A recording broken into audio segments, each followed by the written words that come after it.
ദൈവനാമം വാഴ്ത്തപ്പെടുമാറാകട്ടെ. കർത്താവായ യേശുക്രിസ്തുവിൻ്റെ അതിവിശുദ്ധ നാമത്തിൽ നിങ്ങൾ എല്ലാവർക്കും സ്നേഹപൂർവമായ നല്ല ഒരു പ്രഭാതം ആശംസിക്കുന്നു. തീരം ഡെയിലി ബൈബിൾ മെഡിറ്റേഷൻ എന്ന നമ്മുടെ അനുദിന പ്രഭാത തിരുവചന ധ്യാനത്തിലേക്ക് നിങ്ങളെല്ലാവരെയും ഹൃദയം നിറഞ്ഞ സ്നേഹത്തോടെ സ്വാഗതം ചെയ്യുകയും ചെയ്യുന്നു. ഇന്നത്തെ അനുദിന തിരുവചന വായനാ ധ്യാനം പുറപ്പാട് പുസ്തകം 38-ാം അധ്യായം 24 മുതൽ 31 വരെയുള്ള തിരുവചന ഭാഗങ്ങളാണ്. ഈ തിരുവചനങ്ങളിൽ സമാഗമന കൂടാരത്തിൻ്റെ നിർമ്മാണത്തിനായി ഉപയോഗിച്ച സ്വർണം, വെള്ളി, വെങ്കലം എന്നിവയുടെ കൃത്യമായ കണക്കുകൾ രേഖപ്പെടുത്തിയിരിക്കുന്നു.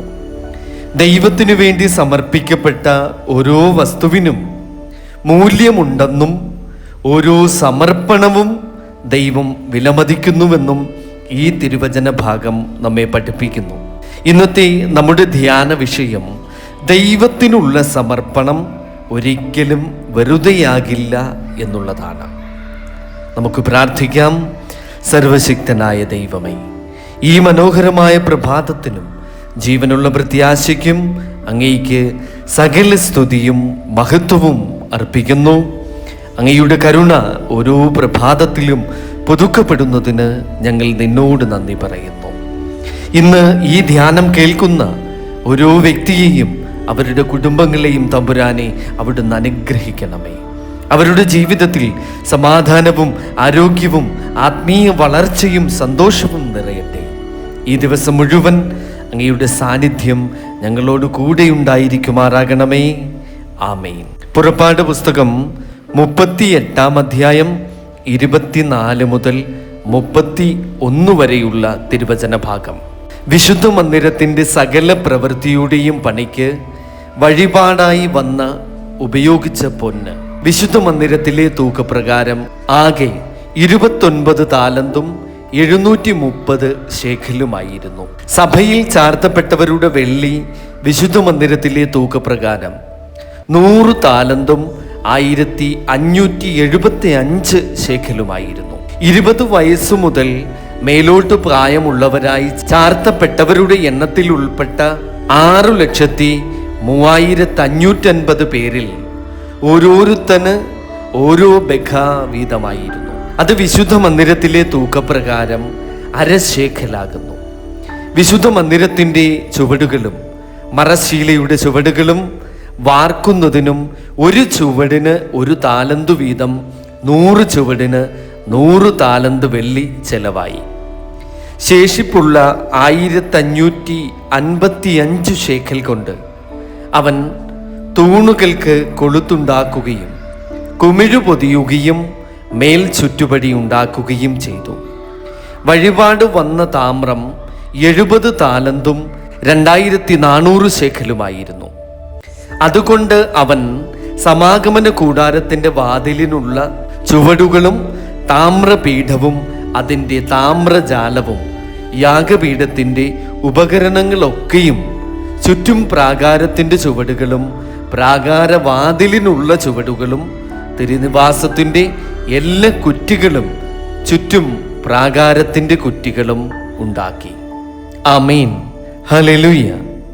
പ്രിയ ദൈവമക്കളെ, നാം ഈ കേട്ട തിരുവചന ഭാഗത്തിൽ സമാഗമന കൂടാരത്തിൻ്റെ നിർമ്മാണത്തിനായി ഉപയോഗിച്ച സ്വർണം, വെള്ളി, വെങ്കലം എന്നിവയുടെ കൃത്യമായ കണക്കുകളാണ് രേഖപ്പെടുത്തിയിരിക്കുന്നത്.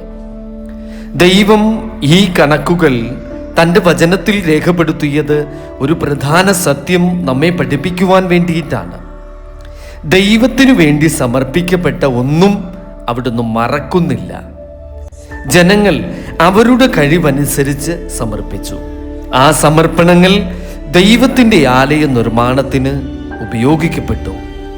ഇത് നമ്മെ ഓർമ്മിപ്പിക്കുന്നത് ദൈവത്തിനു നാം നൽകുന്ന സമയവും കഴിവും സമ്പത്തും സേവനവും അവിടുത്തെ കാഴ്ചയിൽ അത്യന്തം വിലപ്പെട്ടതാണെന്നാണ്.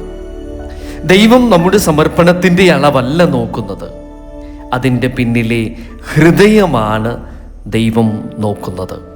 സ്നേഹത്തോടെയും സന്തോഷത്തോടെയും വിശ്വാസത്തോടെയും നൽകുന്ന ഓരോ സമർപ്പണവും ദൈവസന്നിധിയിൽ അമൂല്യമാണ്.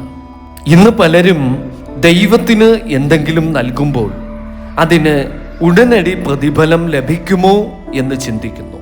എന്നാൽ ദൈവം നമ്മുടെ വിശ്വസ്തതയും സമർപ്പണ മനോഭാവവുമാണ് ആദ്യം കാണുന്നത്. നമ്മുടെ സമയം, നമ്മുടെ പ്രാർത്ഥന, നമ്മുടെ ദശാംശം, നമ്മുടെ ചെറിയ സേവനം, നമ്മുടെ സ്നേഹം, ഇവയെല്ലാം ദൈവസന്നിധിയിൽ വിലപ്പെട്ട സമർപ്പണങ്ങൾ തന്നെയാണ്. നാം ചെയ്യുന്ന ഓരോ നല്ല പ്രവൃത്തിയും ദൈവം അറിയുന്നു. ദൈവത്തിനു വേണ്ടി ചെയ്യുന്ന യാതൊരു അധ്വാനവും ഒരിക്കലും വെറുതെയാകില്ല.